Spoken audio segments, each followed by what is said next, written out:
Welcome back to Sobriety is Superb with Cherry Mahogany. In this episode 4 of 4, I'm going to be sharing some less common reasons not to drink. But down in the description box, I will have different links to medical studies and more popular health-based reasons not to drink alcohol. But here we're going to be talking about some less talked about reasons.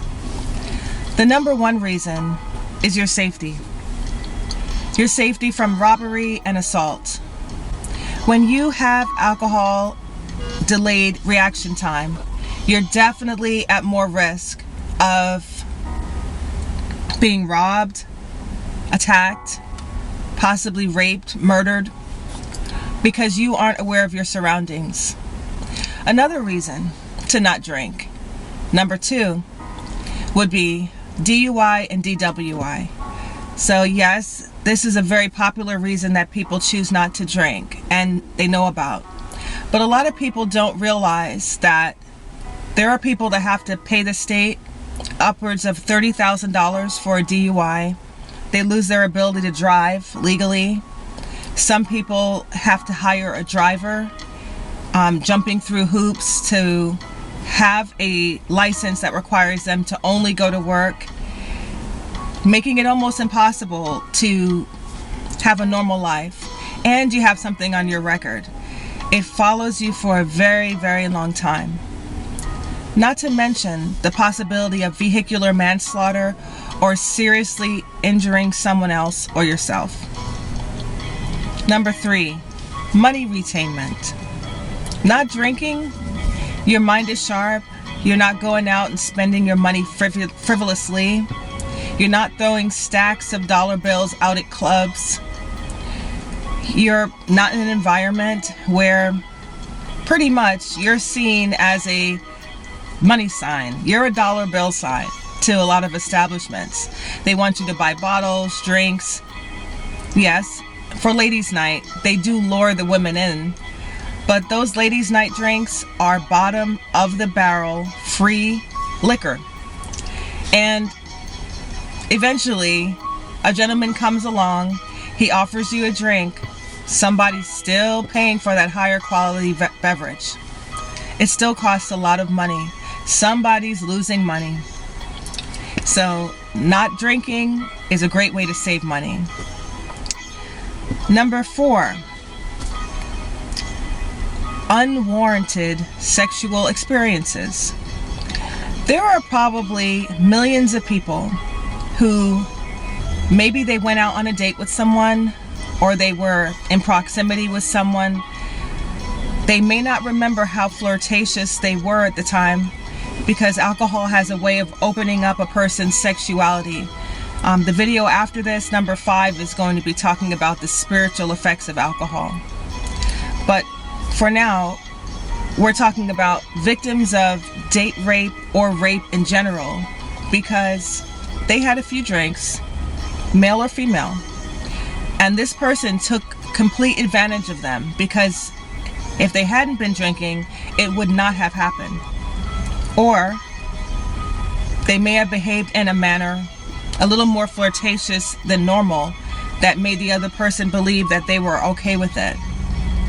So there is unwanted and unwarranted sexual experiences.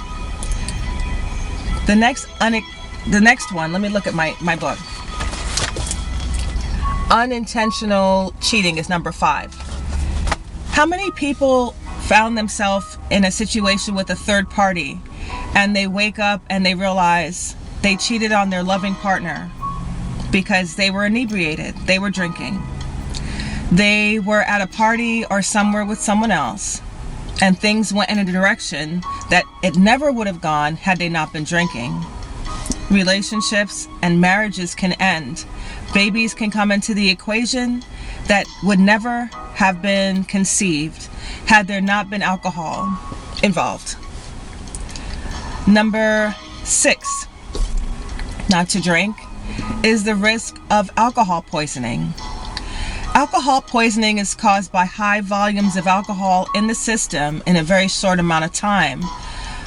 But when you're having shots or drinking, and not keeping tabs on how much you're drinking, or possibly because you're not thinking logically, you're drinking more than you should. Alcohol poisoning is much more common and easy than a lot of people may realize, especially if you haven't been eating enough, or depending on your body weight and your body fat percentage. All these things play a role. So, the next one I'm going to say, number 7, is going to sound a little disgusting. Because alcohol hinders the gag reflex in the brain, there's a gag reflex nerve that we have. Alcohol inhibits that. So normally, under normal circumstances, if you have something trapped in your throat, the gag reflex automatically responds and it clears your throat. Many times when a person is drunk, they're laying in prone position on their back and they end up choking on their own vomit. And because their gag reflex is inhibited, they end up choking on their vomit and dying. Technically, they're dying from asphyxiation. Could you imagine that being the cause of death? Dying from choking on one's own vomit. So that's a pretty straightforward reason not to drink alcohol. Another one that may not be discussed much is alcoholic coma. So a person can black out and fall into coma. As we all know, there's no guarantee that a person can just get out of a coma. It's not like a 10-hour max or anything. Coma can last for years. So that's another reason not to drink. So the bonus one I'd like to add is, did you realize that on average, heavy drinkers, alcoholics, live 24 to 28 years shorter than non-drinkers? The beauty about our bodies is it naturally heals itself, and there are many of our organs that will start to renew itself, from our brain, our heart, our kidneys. These things can start to be renewed once we stop drinking. But as far as like a heavy drinker, alcoholic, on average can lose almost 30 years of their life compared to a non-drinker. So these are all points to ponder as you consider either starting your road to sobriety and maintaining your road to sobriety. Thank you so much for watching.